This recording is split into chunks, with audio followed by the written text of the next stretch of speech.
Yes, you're watching the South Australian Sports Show. We've had in the big guns today, but none bigger than our next guest, Poppy. Of course, the president of the Southern Footy League, Craig Warman, joins us. Craig, thanks for coming in. Thanks for having us again, boys. All right, mate, it's time to wrap up the season because it has been an exciting year for the footy. Been very busy. All right, Flaggies got their first A-grade premiership, of course. Exciting times for that club. Yeah, terrific. And congratulations to Brett Charlesworth and the people at Flagstaff Hill. Won our Club of the Year award for being the best club in the what constitutes that? Is it the premiership side traditionally that wins it, or is it? No. It's we actually do a thing through the whole season, and we present it on Male Medal Night. That you get so many points per game that you win in all the teams that you produce during the year, and of course Flaggies have got ample sides and were very good. They also won the under-14 flag. What about off-field? Which clubs have really improved dramatically, Craig? Has there been some standouts as far as facilities? Because we have heard a couple of locations during the course of the year that have upgraded or combined facilities. Yeah, again, Aldinga been probably the big improver from where they were, not winning a game a couple of years ago to just dipping out on making the 8. So they've certainly improved. Christie's Beach, again, there or thereabouts. Ranella had a bit of a lean season this year, finishing 6th. So it's been... That's how... I'm prepared to say that. I'm prepared to say that it wasn't Air Diffusion's fault. There, I'm saying Billy Threadgold put everything he could into Ranella, so the club needs to get around Billy and lift. Yeah, very much so. But again, in saying that, they've been in the last 4 grand finals. Yeah. So it's great to see. At some stage you have to have a... Yeah, it's great to see and again, for our grand final day, we had 7 different clubs out of the 10 sides that participated. So change of colour is always good. Any chance of any of the clubs leaving for amateur league? Because that tends to happen. Yeah, there is. There's two clubs, Brighton and Morphy Parks. Okay, why is that? Well, basically it's to do with their demographics. There's only one high school down that neck of the woods. Yeah. The rest are all college. Yeah. And of course, college kids are made to play for the school first, which is on Saturday.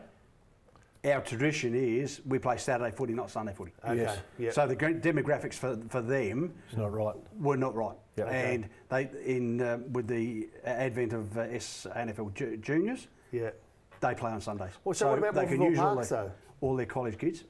Yeah, well, see, around Morphy Parks, you've got Westminster College, Emmanuel College, fair enough. Sacred Heart College. Yeah. They're all basically in the same pool. And because they're not affiliated with anyone, they're virtually a law unto themselves. Like back in our day, school football was played midweek. Yeah. And in a perfect world, we'd love to see them go back to midweek and allow us to continue to grow. Why has that changed then? Why has it changed? Well, again, you probably have to ask the schools. Yeah. They've been allowed to dictate terms like Prince Alfred College or the other big colleges as well. Yes.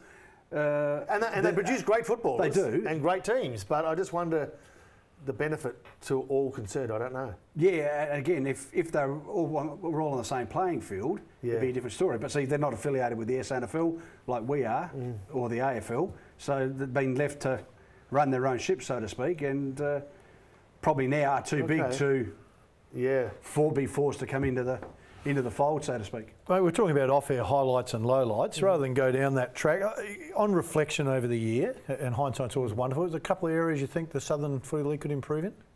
Yeah, association footy. Yep. Is one, and to that extent, we've already put plans in place to start up a under 13, under 15 academy to do pre-season work leading into into next season. So we've got a bloke by the name of Trevor Potts, who's well known. I remember Pottsy, was out at Norwood, coached at South Adelaide as well. Been an icon of our league as coach of our... I reckon he's pretty tough coach too, works him hard. He does, very much so.